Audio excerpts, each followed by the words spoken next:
right, well, good afternoon, everyone, and welcome to the Corning Museum of Glass, both live and online. This is a really special live stream that we're going to be here from the amphitheater in the Corning Museum of Glass, because we have Morgan Peterson, the one, the only, the winner of Season 4 Blown Away. We are coming in on the second to last day of her weekly residency as part of the prize package for winning that program. She has been here with us since Monday, working on all sorts of fun projects. And so we're going to be making something I think all of us really fell in love with during the show, and that is the bathtub and toaster, the Friends, but we're going to make a giant one. So we're going to work with Morgan to make the bathtub here today. And if you have any questions, whether we're online or here in person, please feel free to get our attention. For those online, you can just fill in on the website there. They'll have the link. You can end up tuning in and writing your questions right there. So we thank you all for joining far and wide. Well, we're going to go ahead and get started here, but let's welcome Morgan Peterson once again to the stage.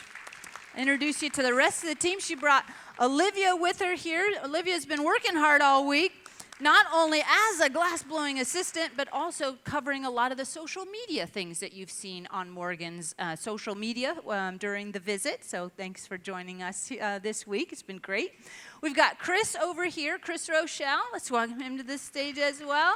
He is one of our full-time gaffers here at the Corning Museum of Glass and a really technical glass blower. He's going to be assisting, and a lot of it's going to be running the garage, which I'll tell you more about as we go along. But we've made a lot of parts before the show starts, and we're going to assemble all those parts together here towards the end of the process as we make this piece.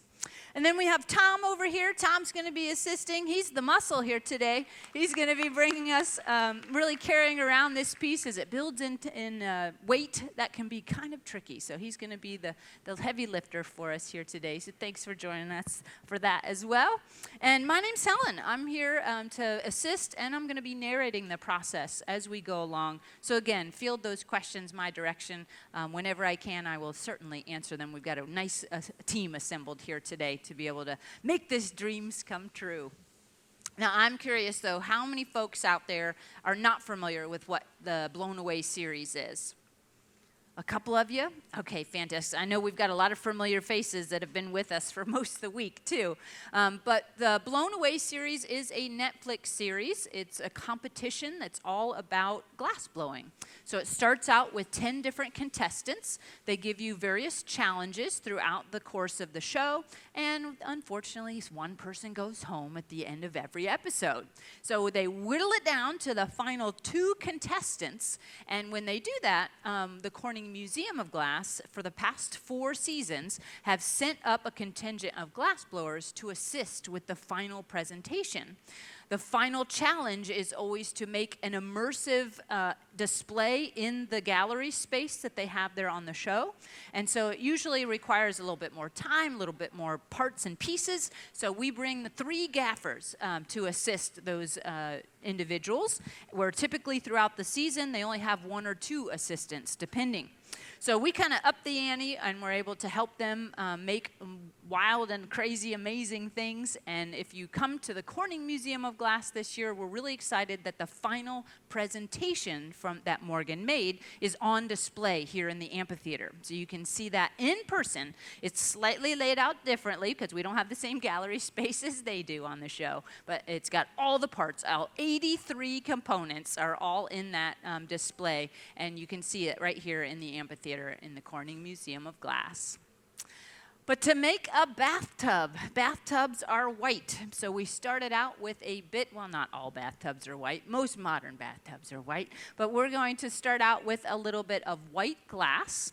And the glass that we start out with comes in bar form. So we can buy our glass in powder form. We can buy our glass in what we call frit form, which are little pieces, which I don't have a jar of right here. Or we can buy it in this solid bar form. Now, when we use solid bar, we're going to get a nice, smooth, and even color out of that application. If we're using the frit product, it's a lot of little pieces. And as you melt them into the surface, they make a really nice color, but they tend to have a mottled effect, kind of a polka dot effect. So choosing the white will give her a much smoother, kind of enameled finish, just like that bathtub would be. But in order to use that color, we need to warm it up nice and slowly and then overlay it over a clear bubble.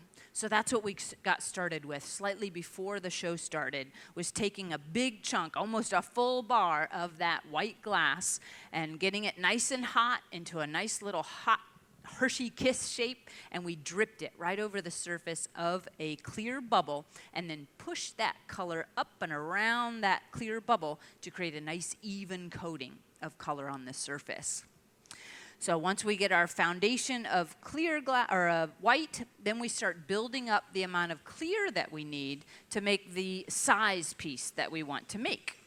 Because our clear glass, it is a furnace here. We've got about 1,000 pounds of clear glass to play with. It sits at a temperature of around 2,100 degrees Fahrenheit in that furnace. That's about 1150 Celsius. And in the same temperature range is what hot lava is when it comes out of the earth. So we're kind of working with cold lava in some ways. But we've got this beautiful clear glass, and we can coat lots of layers of that clear. And then when we blow this form out, it'll still look solid white, but we only had to use a small amount of the expensive color and a little bit more of the cheaper clear to make that same density of color.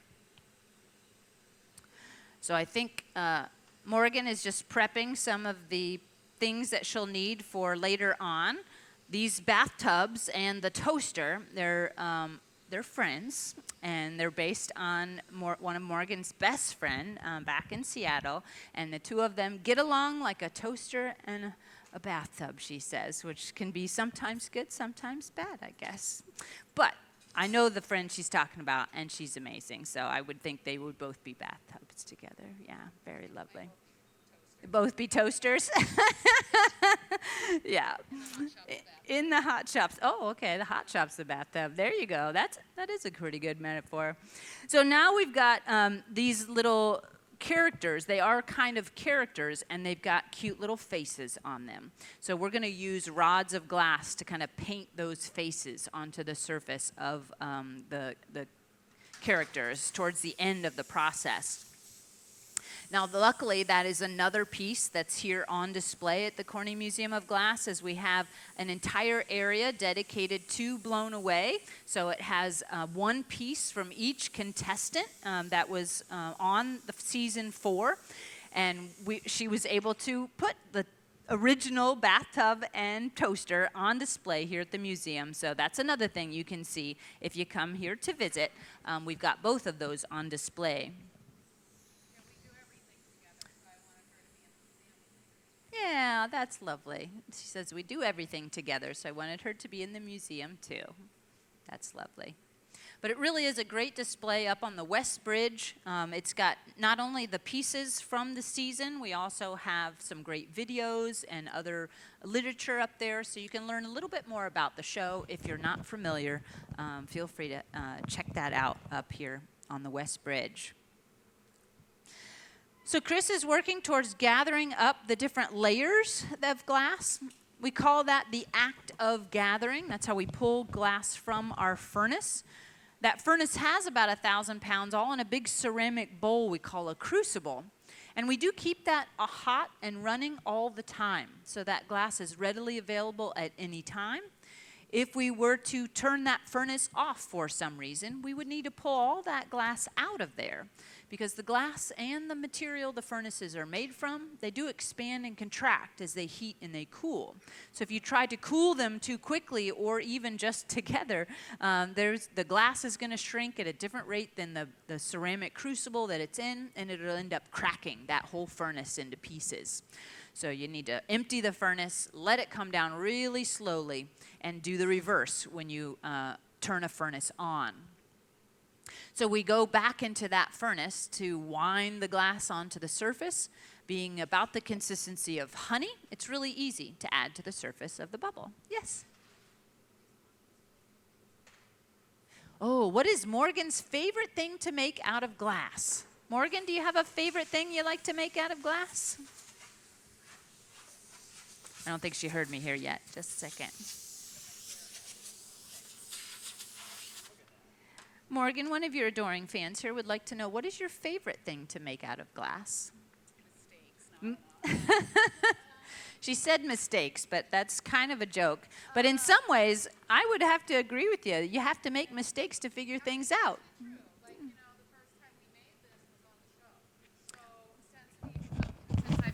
the first time I made this was on the show, so it was like, you know, like, oh my God, how do we do this? I thought about things I would do if I was put on the show, and this was an idea, but like I hadn't made it yet. So making it the first time, I was able to figure out how to make it better and how to make it cleaner, and what you know, technical aspects I can use outside of the hot shop, which I'm well versed in the cold shop, to make it really nice and clean and a cohesive piece of artwork. So I think my favorite object to make, one of my favorite things, is probably the razor blade.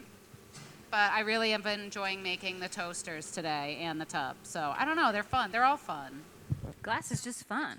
So, I mean, I'm a very stubborn person, so if I don't like something, I won't do it.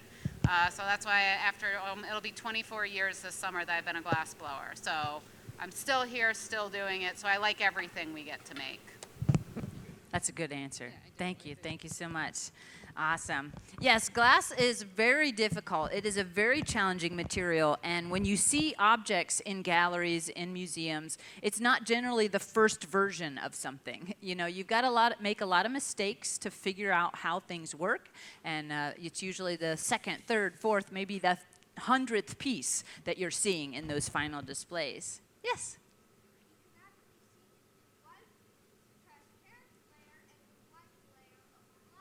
You're right. When you look on that nice big gather, you can see the layer of white embedded inside that big layer of clear. And this is why we need to build up lots of glass, and then when we blow it up, there will be a thick, clear layer on the outside, but hopefully we'll get it just the right thickness that you won't really see that thick layer of clear as much. But that's one of my favorite things to look at when you first gather and you get that glow of the color on the inside and the optical qualities of the hot, fresh glass on the outside. It's kind of fun to see all those layers. Now with this next gather though, as we go back into the furnace, since this is clear, we won't really see the difference between the second layer of clear and the third layer of clear. They'll kind of melt in together and create one. But we should still, of course, see that thick layer of white. But great observation. Yes?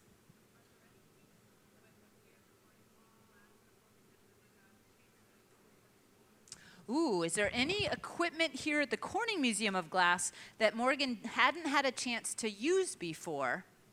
Now, I would say with 25 years of experience and the experienced studios that she has worked in throughout her career, I'm guessing that we've got most everything that everybody else does. It's just maybe a little bit more space, a little bit nicer equipment in some aspects. The shop, she said this multiple times in her visit, the shop is very clean. We take really good care of our shop. But most studios tend to have the basics. You need to have a furnace to melt your glass. You need to have the reheating chamber to be able to remelt the glass, keep it soft and malleable as you're working, and to keep that glass from getting too cold and cracking as we work. Most studios also have a bench. Now we have a funny amount of tools because we not only have a lot of toys here, but we also have acquired a lot of tools from the old Steuben factory, from a lot of the other local glassmakers. We just end up being an accumulated place for all kinds of fun historical tools. So there might have been maybe some sculptural tools that she could have taken advantage of here, but she also brought some of her own tools. And most glassworkers will have or travel with their own tools because they're pretty much your hands. You can't touch the material, so you have to use tools to make that happen. And when we do so, generally, we get really comfortable with the tools that we own ourselves. But look at that big gather. Chris is getting his workout here today. But that was a beautiful last gather. Maybe not a last gather. Last gather, okay. I wasn't sure how big we were going. Yes? Wait, when the extra...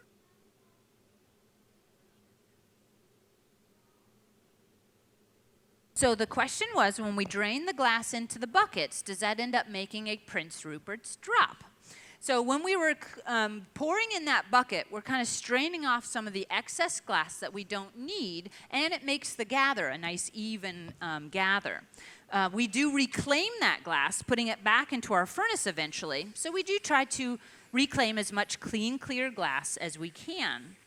But if we're making a Prince Rupert's drop, that glass is really hot when we pour it into that bucket, but it tends to be big blobs and kind of keeps flowing onto itself, so it's not going to create that Prince Rupert's effect.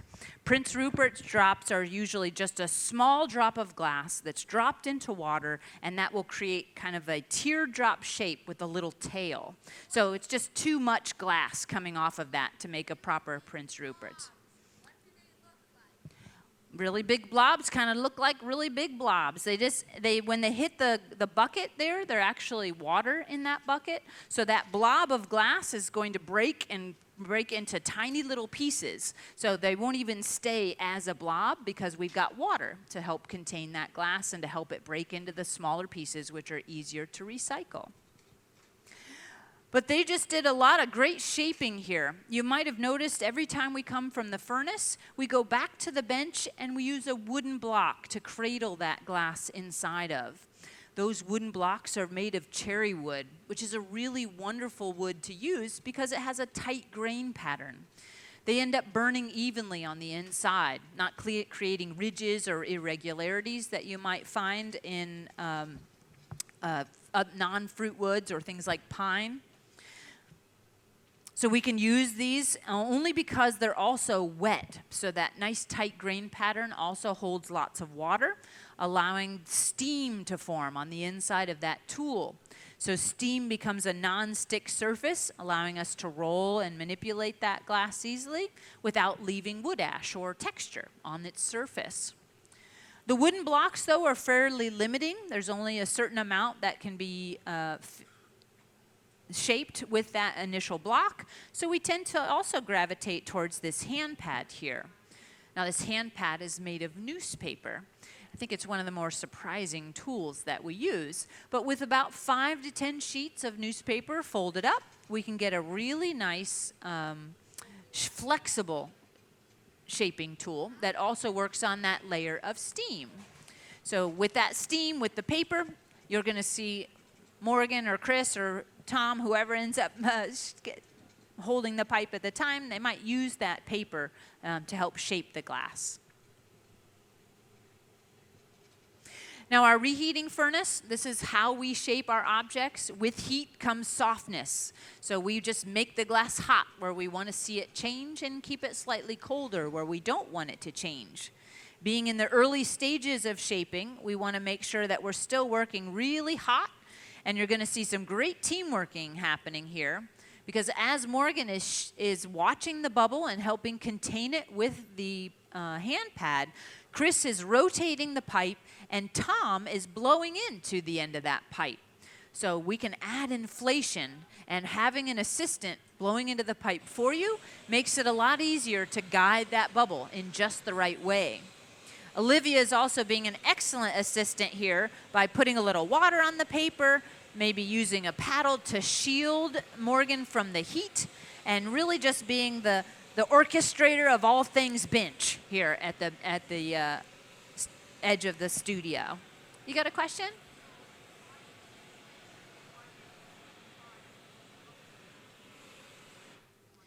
So why do we use paper? And I didn't catch what your other guess is.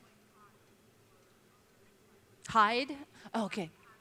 Oh, cotton. Okay, great. Yes, so we use paper as opposed to fabric because fabric tends to have kind of an open weave to it. So if you put layers of fabric together and you put the hot water onto it, the steam's actually going to travel down through that hand pad, and you would end up feeling that heat. But with paper, it has such a tight kind of staple length and weave to the paper that the steam doesn't work its way through it. So it's, a wet hot pad is super dangerous, but a wet piece of paper, newspaper, doesn't end up being as dangerous. You know, a magazine might work, but they tend to be really glossy and have a lot of other chemicals on the surface of that paper. So we try to gravitate towards more pure paper that has minimal amount of color. That's getting really hard to do these days with newspapers. It's actually getting hard to find newspapers in general. But yes, I think you could do it, but it might end up burning some things to the surface of the glass that would be undesirable. Yeah, great question. Thank you. So look at this teamwork, beautiful job. They're cutting in a nice tight constriction line at the top of this bubble, and this will help remove this object from the blowpipe at the end of the process.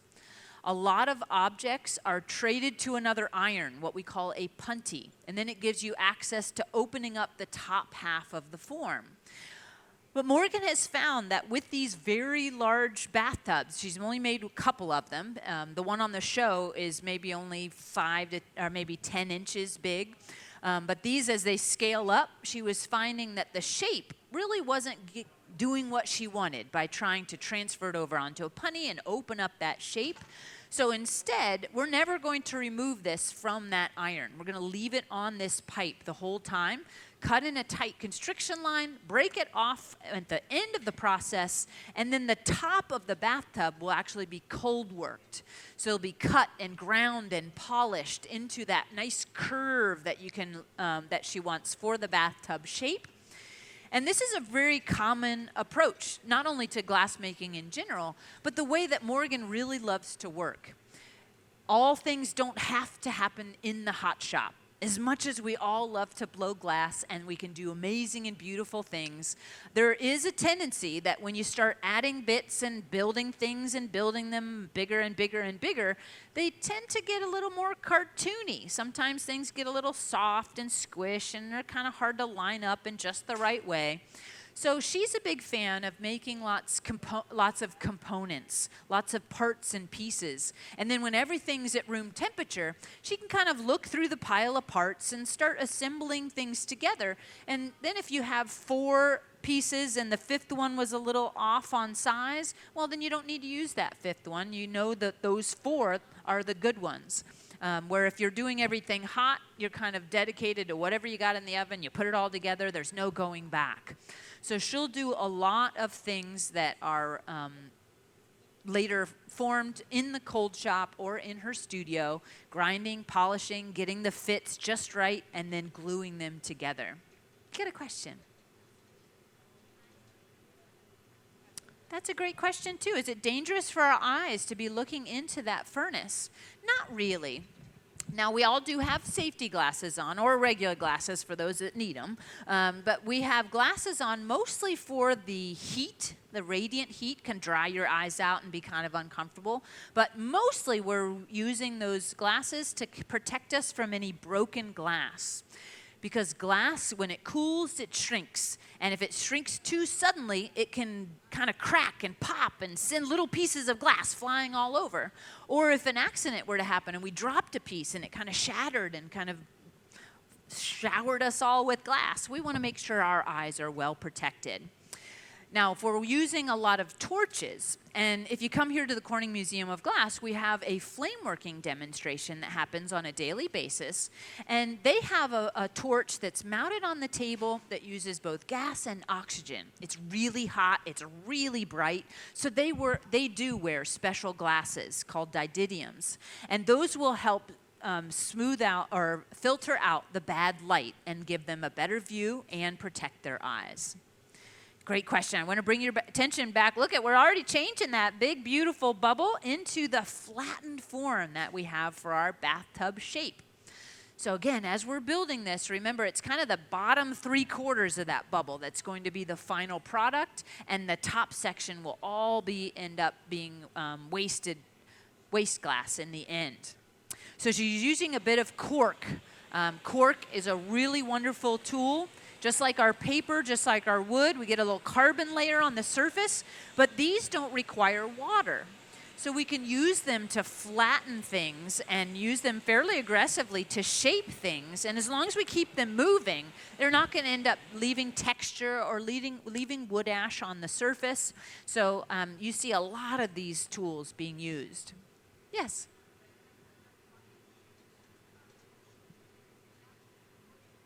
Yes, the bucket shaped, you mean the blocks here at the beginning? Yeah, let me see. This tool here? Yeah, these are the wooden blocks that are made of cherry wood typically, some sort of fruit wood. We use a lot of cherry here in the United States, and they use a lot of apple wood in Germany. It just kind of depends on what's prevalent. But those, those are made of wood and generally a tight-grained fruit wood. Yes? Scale size? Well, this is pretty much setting the scale, right? So this will be the size. We're not going to blow this up anymore. At this point, we'll just start, once she gets that shape that she wants, we'll start putting on the little face and the winky eyes, and that's going to be the biggest part of the bathtub. And then we made a toaster earlier today that was probably maybe 10 to 12 inches square, give or take, well, rectangle, but about that. Unfortunately, a lot of these pieces, we again won't see their final iteration. So you'll have to keep an eye on her social media and her website, because we will put on a lot of images of things that we've done here, and we'll put them online, and we have been doing that throughout the week. Olivia's been getting some great images and things throughout the week as well, and posting those right on Morgan's site. But some of these pieces might take months to finish.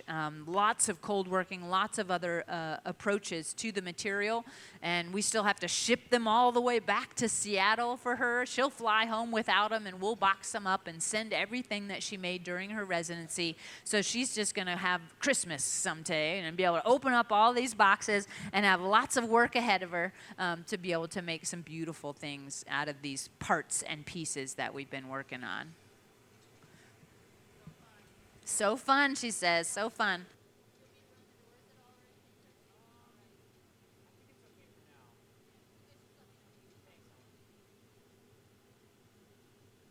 I'm just checking in on the team. Sometimes they like to have doors or something. They might need my help, so I'm just checking in if they needed anything. You got another question?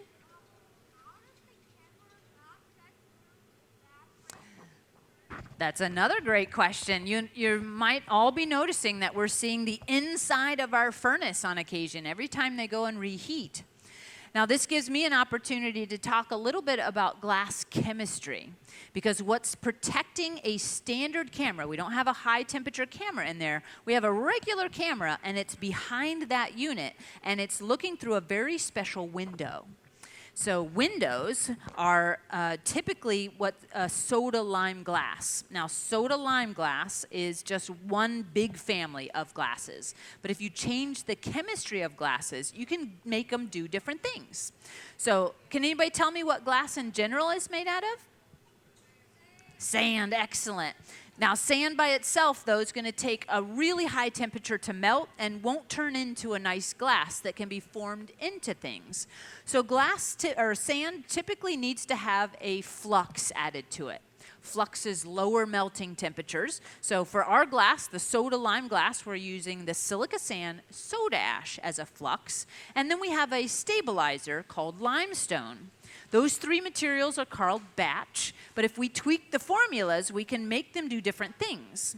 So standard windows would be the same kind of glass that we're playing with, so standard windows would end up cracking when we turn the furnace on and melting when it reached temperature. So instead, we have what's called fused silica back there. And fused silica is a high temperature resistant glass that's optically clear and thermally stable, meaning it doesn't expand and contract, so it won't crack. It's not going to melt at the high temperatures of that furnace, and we can get that great optical view inside. But it's a specialty glass that was developed by the Corning Corporation back in the 1930s, and it wasn't until we went up into space and needed ways to see in those really challenging atmospheres that they started to use that particular type of glass. But this is where the bubble turns into a character. So she is going to start dropping little drips of glass onto the surface of this bubble, and those little drips will be eyeballs, little pink cheeks, and a little mouth, like a little round mouth. So she is using one of those torches I was talking about that has the really hot flame, both gas and oxygen, to be able to spot heat just the very tip of that rod. And when it's hot enough, it'll just drip right to the surface, and then she can torch it and give it a little tap, and that'll flatten it right out. Now you notice that she put a glove on because she's working above a really hot bubble, right? That's a lot of radiant heat coming after her. So while glass blowers typically don't wear gloves on a regular basis, a lot of times for sculptural work and things of this nature, you'll put a glove on to help protect you. I also noticed Olivia going in and shielding her from that heat using a wooden paddle. And that's another common thing you'll see in glassmaking, just using wood to hover between the gaffer and the object at hand, and that'll help make that process a little bit more comfortable. You got a question over here? Sorry, it's been a while before I answered you. Yeah.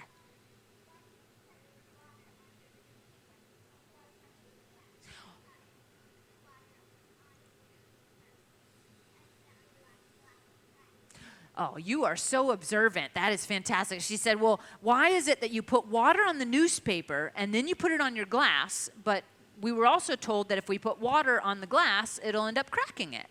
So it's a temperature game is really what it is. If we were to take a really wet newspaper and put it on the surface of this bubble now, that bubble's a little bit colder. It's stiff. It's not moving around as much, right? So if we put a wet newspaper on there, we would run the risk of cracking the surface of it. If we're in our fresh hot glass and it's all wiggly and moving and we use that newspaper and it has enough heat, then we get a layer of steam that forms. So we're not really putting water as much as the steam is kind of pushing between the paper and the glass. And so if it's really hot glass, we can use the wooden tools, we can use water, and if it's cold glass or more stiff glass, we want to avoid cold tools and water and things that would crack the glass. So it's just a temperature difference.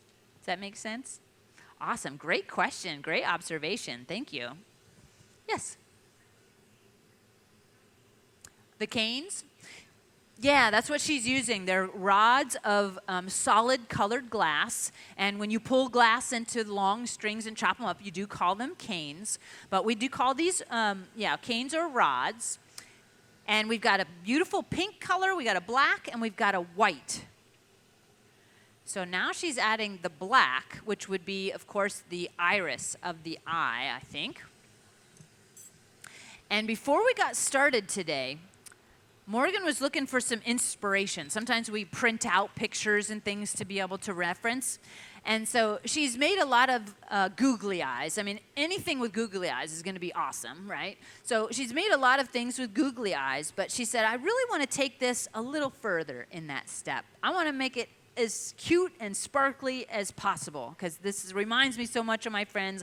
I really want this to be really fun. So she printed out a bunch of pictures of different stylistic eyeballs that she saw in cartoons and settled on one that has big white in the background, a nice big black iris, and then 3 little dots. So it's like one little white dot and then 2 tiny ones next to it. So it's the eyeball with a little sparkle in its eye.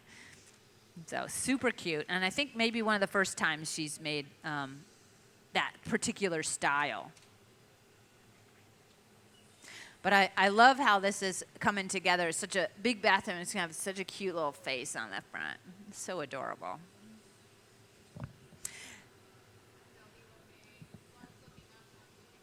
One's looking up, one's looking down. Nice. I do that all the time. Got the eye on all angles at once. Perfect. I was going to say, do we have any online questions for us here, Brady? Someone's curious what we do with waste glass. Yeah, what do we do with waste glass? That's a great question. Thanks again for Brady's going to be answering all those online questions and anything that he might not be able to answer. It'll feed right to me so I can do a live stream as well. So feel free to field those as much as you want there online. But what do we do with our waste glass? Now, we do try to reclaim as much clear glass as possible, but we only want to preserve the the nice clear tank that we have. So we don't want to put colored scraps. We don't want to put dirty scraps. We don't want to put things that have metal and floor sweepings and stuff back into our furnace. So and while we do recycle a lot of the nice clear glass, all the colored stuff, all the broken pieces, those get given off to aggregate companies in the local region. So they tend to crush them up and put them into things like concrete or those beautiful countertops that you see that they'll carve down through it and polish it up and have little pieces of glass. You can tumble anything that doesn't fit into clean recycling categories. That's kind of the problem as well with our glass. It doesn't match the pickle jars and the soda bottles and things that would be in a clean category of recycling. So that while it could be remelted, you have to match chemistries. We talked a little bit about chemistry of glass. Ooh, that is a great shot on the action of adding those little dots. Nice video work, Alexis. So we tend to, yes, they can take that glass that doesn't fit into recycling categories. It can be pulled into thin threads to make insulation. They can tumble it into tiny little spheres, and those little spheres are thrown into paint along the highway. So you'll see all those little sparkles that happen when you're driving down the highway. That's little spheres of glass that are embedded in the surface of the paint. So we like to say that all the roads around here are paved with all of our mistakes, so you can kind of see the glitter on your way in and on your way out. But great question. I think I saw another hand somewhere up at the top. Where does Morgan draw inspiration for these projects? For new projects? I'm sorry, I'm having a hard time hearing you. Let me come a little closer. New art projects. All right.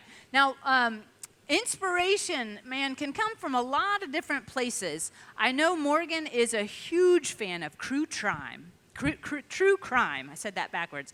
But true crime. So she loves anything involving, insidious acts and murders and all kinds of fun things. So whether that's appropriate to say, I think she would agree with me. That's it's the fascination of the human interaction and the things that happen, especially in pop culture and a lot of references. So she pulls a lot of inspiration from her work, from pop culture, from true crime, and also just a lot of personal stories as well. So she has a lot of connection to the drag community, and throughout the season of Blown Away, each challenge that she did actually has a homage or a reference to one of her favorite drag artists, and the final installation was also a homage to her employer, Dale Chihuly. So she's bringing in some of those personal stories and the things that she really loves. I know that there's another one body of work that she's done because of one of her good friends, and the good friend's son passed away due to some addiction issues. So there is also a level of those kind of personal stories in her work. But inspiration really can come from anywhere. And so I think Morgan is one of those artists that really just is an observer of the world, and really feels things deeply and connects with people deeply. And so to draw those kind of things into her work, they may not be an obvious connection in the final object, but when you hear the stories behind the work, that's really where those elements start to come into play. But again, I'd love to invite you to check out her social media, Zucchini Noodles and Beef. You can find that link on our website as well, because we have some great information about Morgan, some of her work, and her website. She has some descriptions behind the work that she makes, and each one of them is very unique. And so I highly encourage you to check that out and support her in her artistic endeavors. Yes?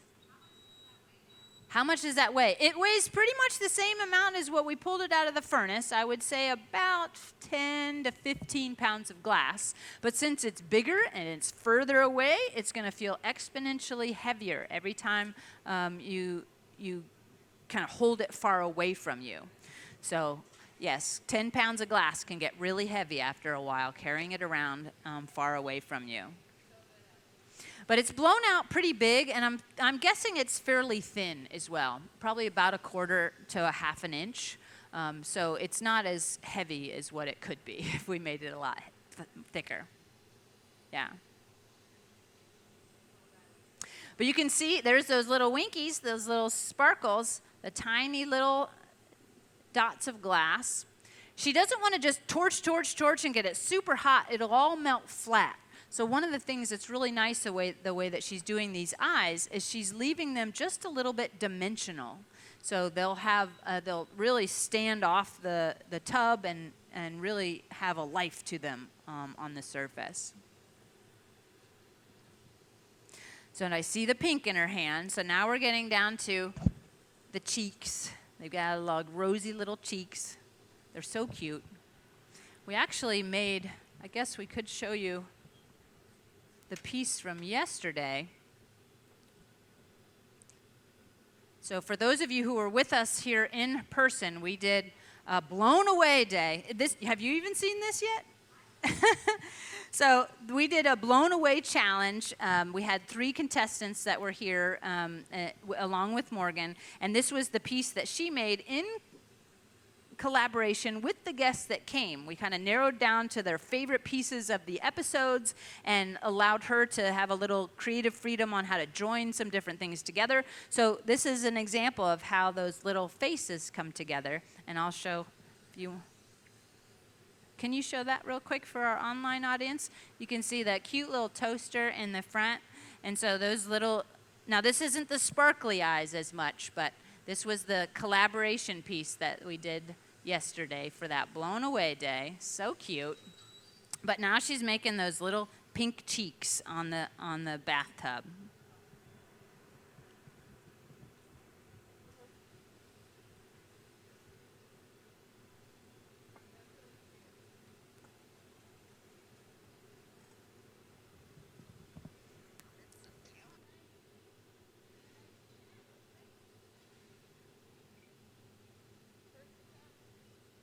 Now she says, first attempt at that mushroom. Like, she made a mushroom on the show, but it was a new version, new time. Like she mentioned earlier, making mistakes is also part of the process. So I'm not saying that was a mistake by any stretch, but when you're on the show, especially, you only have one chance to do it. So almost every gaffer on that show, if you talk to them, they'd say, I would love to do that piece again. Because you're in a new studio, you're under a time constraint, you got assistants that you may not be familiar with. There's a lot of stress involved in the whole thing. So not everything really works out like you'd expect. Now it makes for some really dramatic, fun, drama on the show too, when things are breaking and things aren't working out. But it's just a terrible, terrible thing for glassmakers to put all this love and sweat and tears into things and have them not work out. But even when they don't work out, you're still learning from that experience and being able to apply that knowledge to the next time.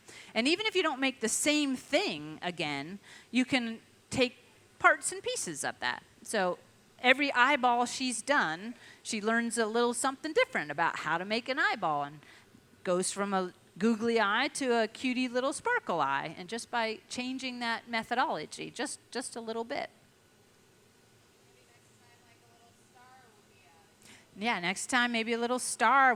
We were looking at pictures that had actual stars, and we thought, well, we only got to have an hour for the demo, so we might not have time to workshop that more complicated eyeball. But, she could get down to the point where if she's producing these fairly regularly, you could even, make a bunch of eyes just separately and have them like little marinis and have them on hand and ready to just attach to your piece. Use it as a part and component as opposed to doing it hot up against the bubble in place. There's so many ways to approach glass making. Yeah, so many ways. But that's what's really one of the fun things of hosting an artist like Morgan and bringing in guest artists here at the museum, because we have an opportunity to not only help them bring their visions to life, but we also have an opportunity to learn from the processes and the experience that they have as gaffers as well. And Morgan's been working out in Seattle since graduating in 2006. She's been had quite a few different studios that she's worked for, but Dale Chihuly being one of the main full-time gigs that she's had there.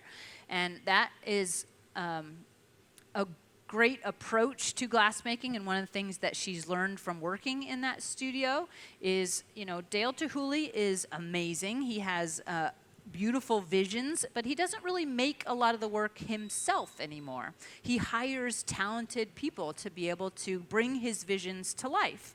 And so she has kind of grown up in that network of glassmaking and really learned to command a team and understand how to take the talents and the strengths of the team that you're working with to be able to create the objects and the things that you want to make.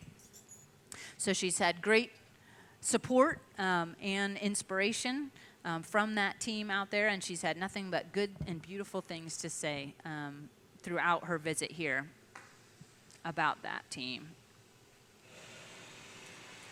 So we've got our eyeballs already. We've got our face. Now Chris is working on what will be the feet. You want another door? Are you all right? Okay. So earlier today, I had an opportunity to play around with making claw feet. So Morgan gave me a picture this morning. She says, I really love these kind of talons feet, the ball feet that you'll see on those classic tubs. And while she might normally cold work things together, we're actually going to attach these hot today. I know I started at the beginning, said she likes to make a lot of components, but today we're going to assemble it hot. What you need? So we made, I made 4 of them. There's actually 5 of them because the first one I made didn't look very good and it was not the right size. So I made a couple more, but we've got 4 of them hiding in the garage over there. And they are all clear, but once we attach them, once these get to room temperature, she's going to take them back to Seattle and gild the surface of these feet with silver foil, or maybe gold, she said. This one's going to be gold, yeah. So it'll, platinum, she said, yeah, platinum. She spends money like she has money, she says, multiple times. But yeah, it's a beautiful way of bringing that metallic look to the surface and being able to control where those metallic surfaces are. So the razor blade that she made her first day, and I know she mentioned that as being one of her telltale signature pieces, this is sheets of silver foil on the surface. Now we did this one hot, and she gilded it hot and then sprinkled a little red powder over the surface to create kind of a rusty effect out of that glass. But so we're going to put these claw feet hot assembly today, and then gild them with that beautiful gold. And then there'll be some other components that we won't be able to add hot today just because of the limited time as well. But that's going to be some soap bubbles that will come around the rim. The small version that she made on the show had these really beautiful little sparkly bubbles that were all over it like soap. And so we were playing around with making big hollow bubbles for this. And so she's going to assemble those and be able to attach them later. So there we go, sticking one foot on there.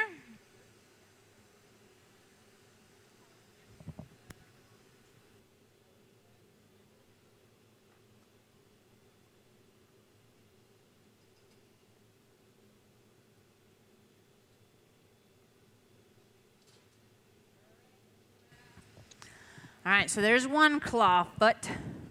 So Chris, again, we made these claw feet. We put them into our garage, and our garage is essentially a glass babysitter.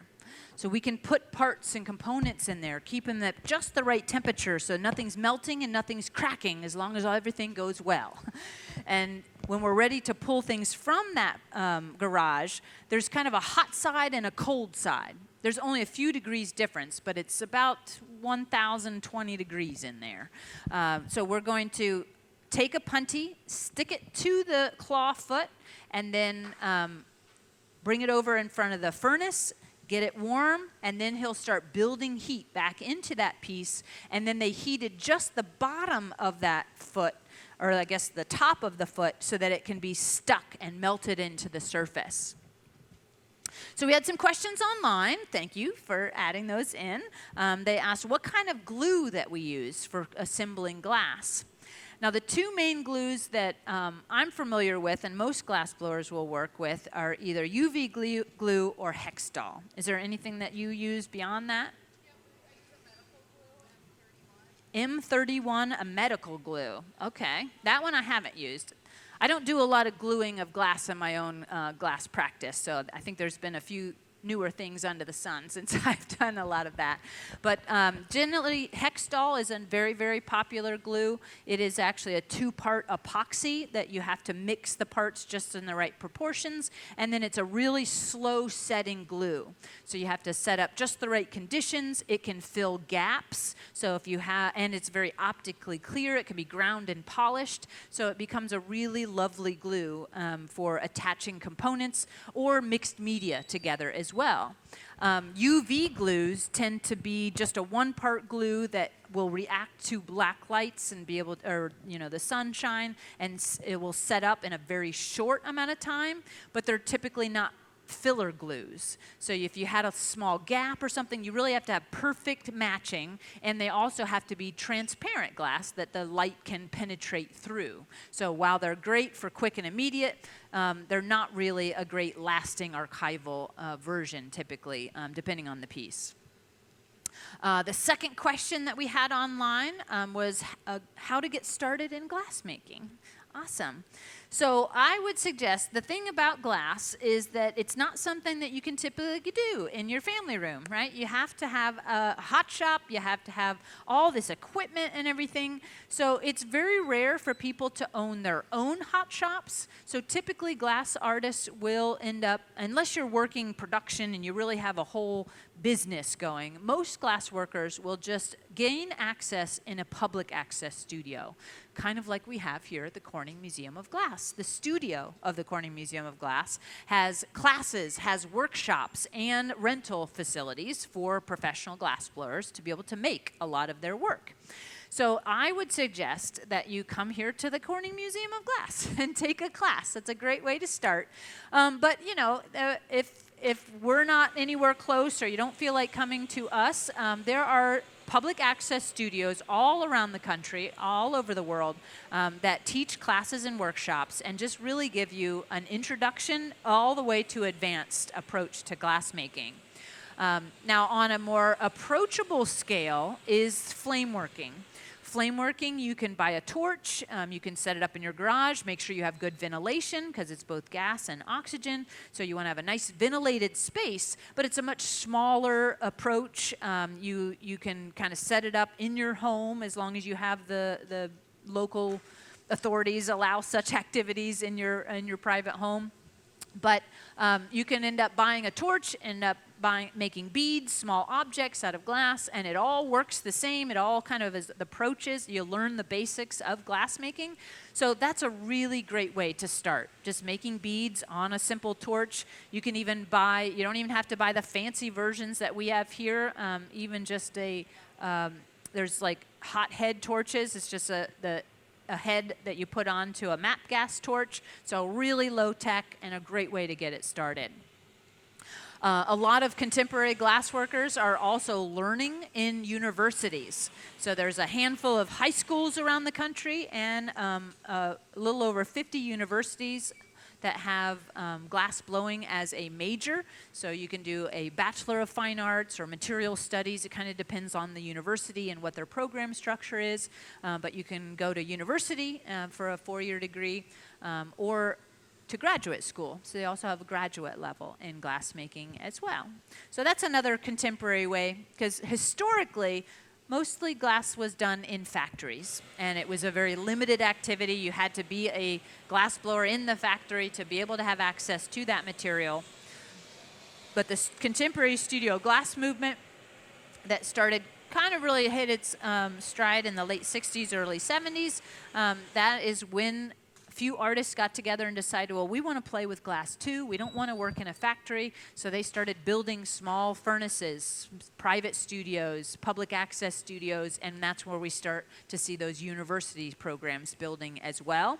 And so all of that has led to exactly what we have here. A bunch of artists working in a space that's not really producing products on a regular basis. We're really hosting guest artists and really demonstrating on a daily basis to show you this wonderful material and all of its possibilities.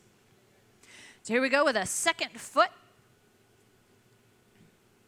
Squish.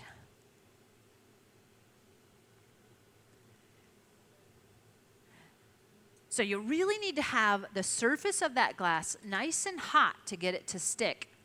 Let's give him a little round of applause. We haven't given any appreciation lately, and this is some really great teamwork coming together for this piece. So, you know, the timing, the temperature, the teamwork, the tenacity, it all comes into place to make a piece like this come together. So Morgan has a keen eye on all aspects of what's happening in this piece as well. Got your door.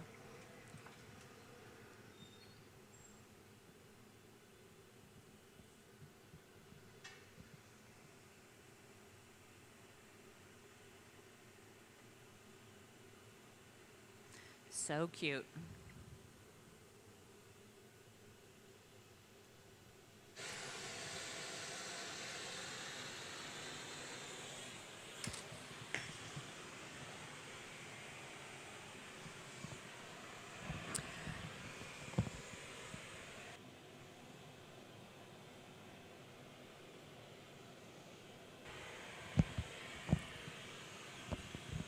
All right, so we got 2 more feet to add.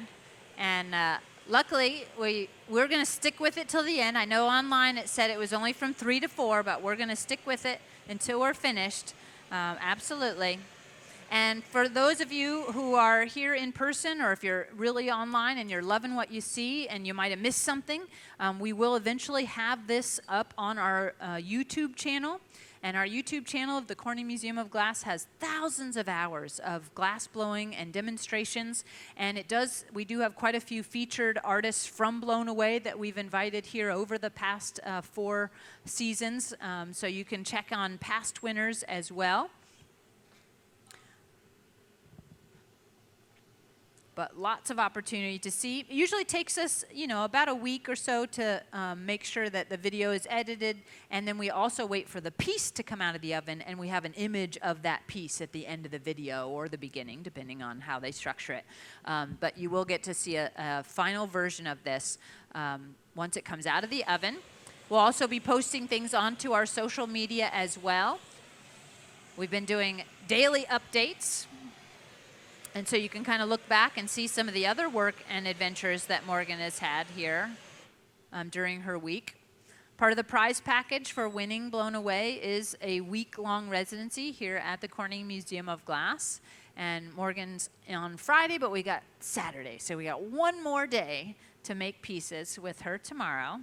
And I think what we're going to focus on tomorrow are a large egg, because those eggs, they're kind of designed after or modeled after Fabergé eggs, but the beautiful ornate eggs, and they come in a little stand.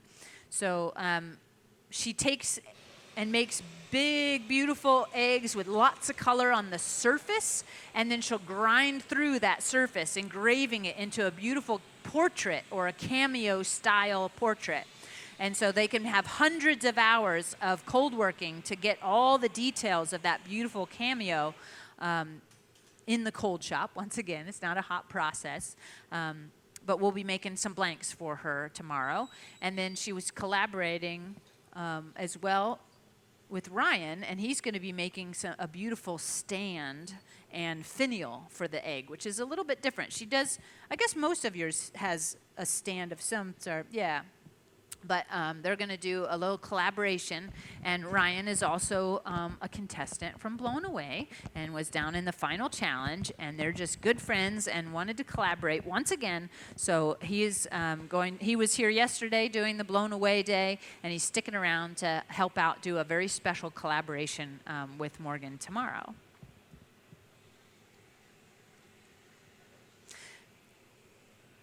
So how are we doing on questions? Any other curiosities? You got some online?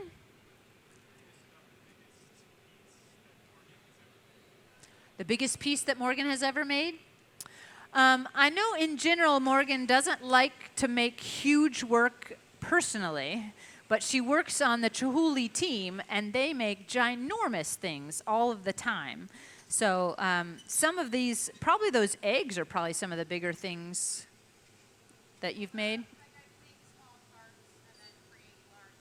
Yeah, that's really Morgan's approach to, is more of an installation approach, where she'll make lots of parts and make a huge installation that would take up a big room, just like the final presentation she made for Blown Away. It wasn't just one or two pieces that were huge, it took up a lot of space and had a lot of content in it.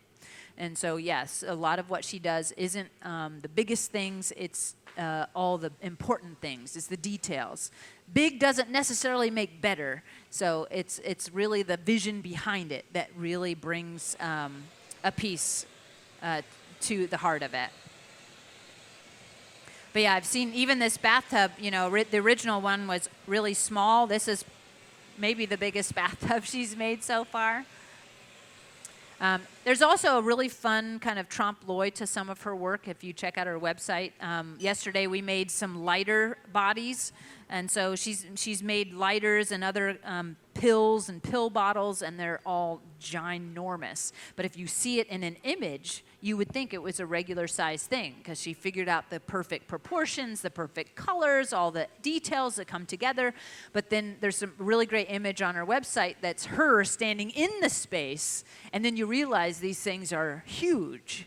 So it's a real challenge to scale up an everyday recognizable object and have it still read as that object and play with the eye in that manner.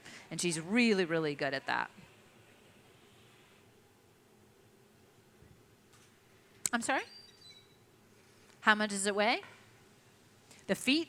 Each foot is probably only maybe 2 pounds of glass. They're not that heavy. There's 4 of them. About 2 pounds, 2 or 3 pounds. So yeah, it is really increasing the weight. That's why we pulled the big guns out here. Tom Ryder. He's not struggling. Yeah.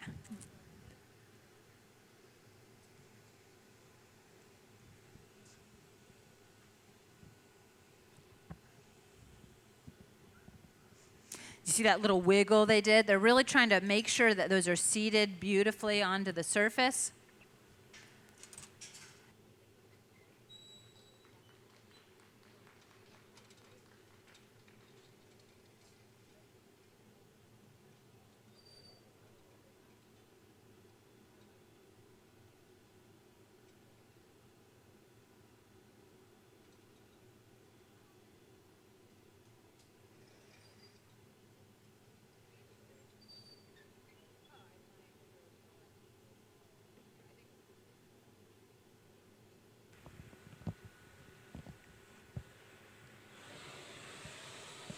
All right, so we've got one more of these feet to add.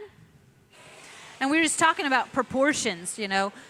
When we started the day, we kind of had an estimate of the sizes, but this is the first time that she's ever put feet onto a tub when it's hot.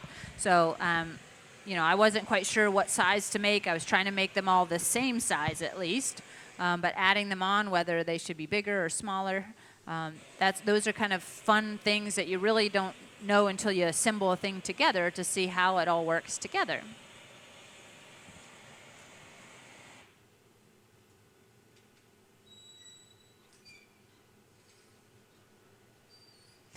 One of the really nice things about this studio as well, you were talking about different equipment and things that are here to offer. You might notice that there is a yoke, this resting place that we put that pipe on, and we've got rails all the way out to the to the bench. So as he is coming in and out of that heating chamber, he knows that that will stay in a nice straight place, and he can kind of move it back and forth. He comes all the way out and close to the bench, so that's just a little bit of a lift from one to the other, as opposed to picking it up and then carrying it all the way to the bench from far away. So these are the subtle little techniques that he has learned as a gaffer to take care of himself, to take care of his body, to make this less stressful as an action, and really puts it in just the perfect place for Morgan to be able to access.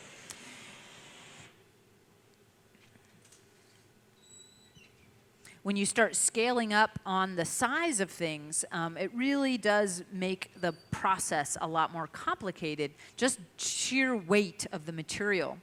Even if you are strong and you can keep things turning, as soon as it gets a little off center and you have to torque it all the way back onto center, that takes so much more energy to do that than just to maintain and keep it simple.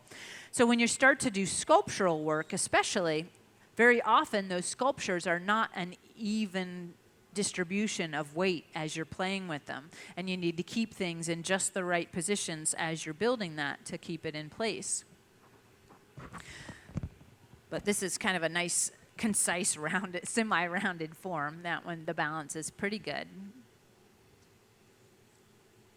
But we like to say we employ a lot of massage therapists and chiropractors as glass blowers. A lot of body work, a lot of working out, stretching. A lot of gaffers or a lot of glass blowers end up with, repetitive stress injuries that would be on your wrists or your shoulders, your elbows, your back. So we got to take good care of ourselves. So as they're assembling this together, each part needs to be just the right temperature for it to survive. And so we're using that reheating chamber to keep things nice and hot, but we often gravitate towards that fluffy torch to help rebalance temperatures. So anything that's kind of away from center and small and delicate is going to want to cool down really quickly. But it also would want to heat up really quickly. So if Tom stays in that furnace too long, then those delicate parts could start to collapse and move. So he's got to find that balance where he's keeping everything at just the right temperature, but not getting anything hot or cold. So using torches to rebalance while you're making or to give a little insurance on things can be really important.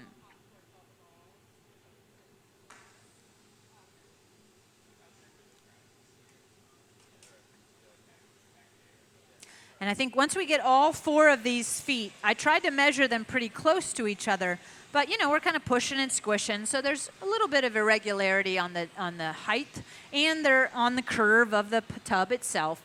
So when we finish getting all 4 of them on there, then we're going to hold it straight up and down on a flat surface and kind of recenter all those feet to make sure that the final tub will stand in a nice, proud way. That's one of the tricky things when you're blowing glass, is to look at angles and making sure things are level, that they will sit level eventually on the table or on the display. And when you're seated at the bench and you're making a vessel, you can kind of sight down the profile of the piece as it spins. And as soon as you see that profile kind of wiggling around, you know that, well, there's a high spot, there's a low spot, I need to rebalance that. But when you're working with sculpture and all the different parts and pieces, sometimes that can be a little bit harder to visualize where center is.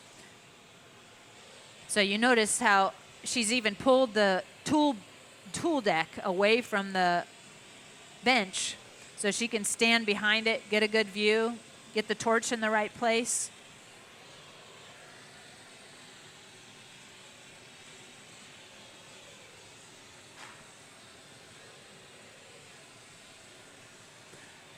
So every time Chris pulls one of these feet out of that garage, he gives it a few flashes of heat, and then he starts to use that hot torch to spot heat the very bottom where it's going to connect. So we can use the hot torch to make sure that only that area is hot and will squish, and the rest of the shape will not move when we go to attach it. Chris has over 25 years of glassmaking experience, so he's really familiar with this particular glass and glass in general. So a great technical support for Morgan.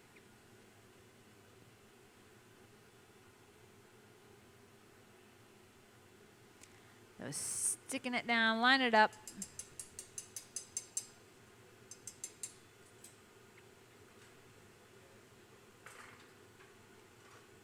A little bit of water or cold steel just helps break that out. That's some beautiful teamwork. Very nice.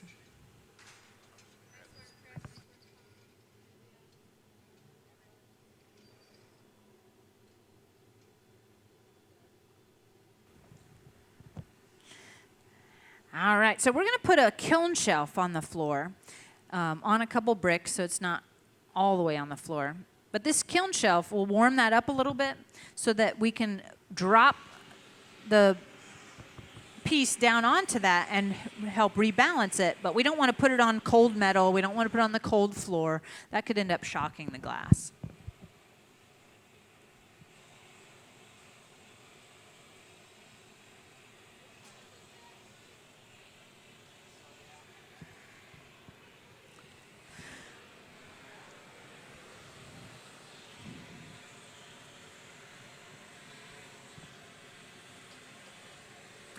So since we are coming in on kind of the final few moments of our show here, I want to just thank everyone for coming here today, and I want to give a shout out to our team. We've got Morgan Peterson, of course, as the winner of Blown Away. She's here in her residency program. I got one more day of her residency. She's been making a lot of fun and amazing pieces with our team here. Tom Ryder is the heavy lifter here today, working with Morgan, and we are the three people that helped her at Blown Away as well. So we kind of got the band back together to be able to be with Morgan this week. Chris Rochelle as well as the technical advisor here today and doing some great work. My name's Helen Tegler, of course, being on the microphone. And then online, Brady has been helping out, answering all your questions online. Alexis has been getting some great close-up shots, great views of the action here today, doing all the filming and everything. We've got Olivia Dobkin. She joined Morgan for the week as a very generous support of not only glass blowing but also social media. She's kind of double tagging right now. I got the phone in the hand and the door opener in the other, so multitasking. The amazing Olivia, thanks so much. And I believe we've got Dan up in the booth here today. So thanks for moving the cameras around, getting the good actions, getting everything in place. Kelsey's also here. She's one of our social media directors. She's really taking and documenting a lot of the action that we're doing and responsible for some of that online content that you see. But we've got a great team assembled here today.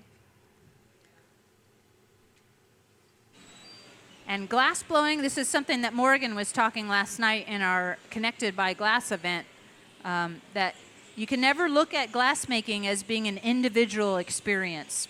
The individual artist can only do so much. It really takes a village to make all of these dreams come true. So assembling the right team with just the right skills, being able to take advantage of everyone's strengths to bring your vision to life. It's a really difficult thing to do completely solo. So really grateful that Morgan has been as trusting and gifting us with this time to help her make these beautiful, fun pieces.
So they're kind of setting up temperature.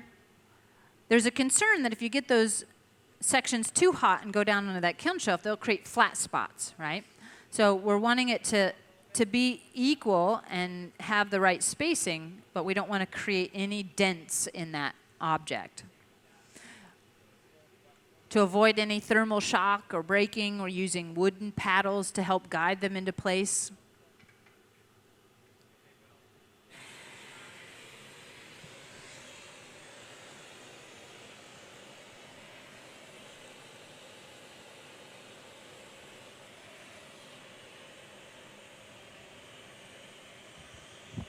Now we do have the two different kinds of torches here.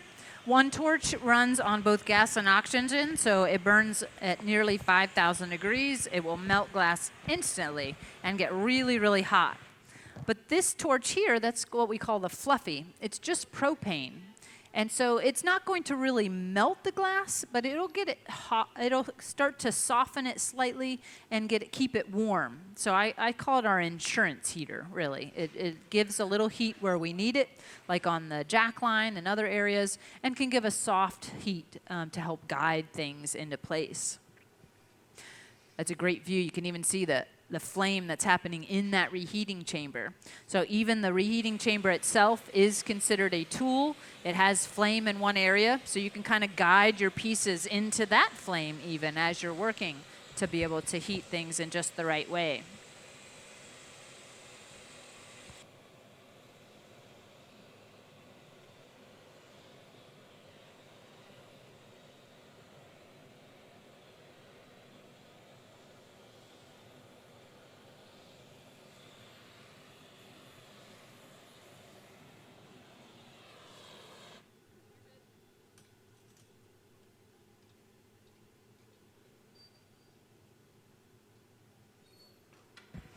Now we saw Morgan use a big set of corks at the very beginning to flatten that big white bubble into that oval shape that we want for the bathtub. So she's going to use some corks to help guide those pieces, the legs, into place as well. Cork is a really soft material. It's not going to leave tool marks if she's gentle and kind of keeps it moving. So it's a very popular tool for glass making.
All right, lining it up.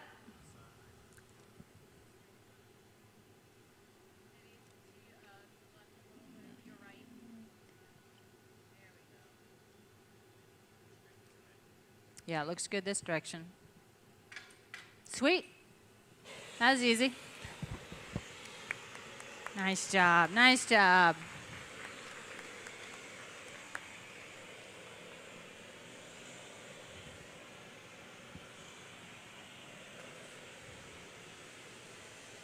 So there probably was just a little bit of stuff. She's just using the torch to smooth out that little area.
Now, again, for those of you who might have missed this at the beginning, this piece is going to be removed from this blowpipe and then brought into the cold shop. And we're going to cut off the top and make it into a nice curve, so it'll have that beautiful curve that you'd see in a clawfoot tub. And then these clear feet are also going to be gilded with gold. So it'll end up having gold feet, and we'll add bubbles, kind of luminescent bubbles to look like soap.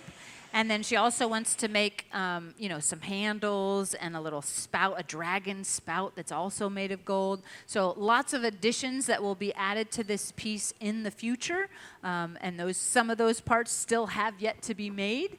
But this will end up being a much larger assembled sculpture in the end. So that's a perfect reason to keep hold of her social media and website so you can see all these things coming together.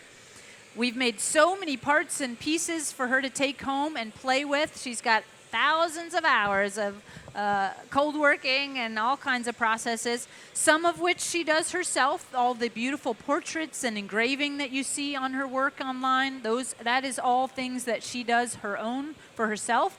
But some of the basic cold working and the curve, she might end up hiring out. She's got a dedicated cold worker that she likes to work with.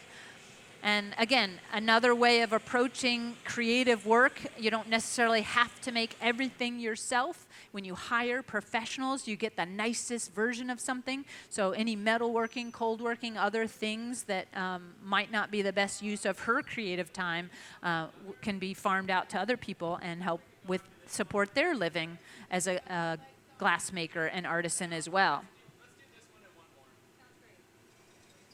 So I think we've got all of our parts. Everything's in just the right place. Chris has already decorated himself with his protective gear, which tells me we're getting ready to load this into the annealing oven for that slow cooling process.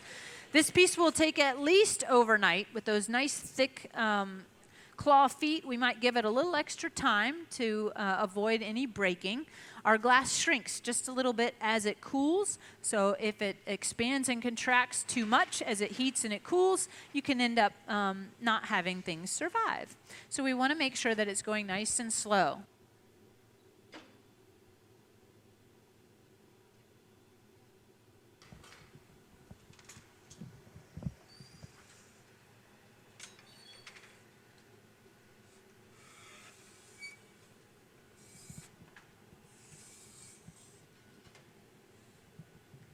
So Chris is going to get under that piece. We put a little bit of water right on the punty, or right on that jack line, rather.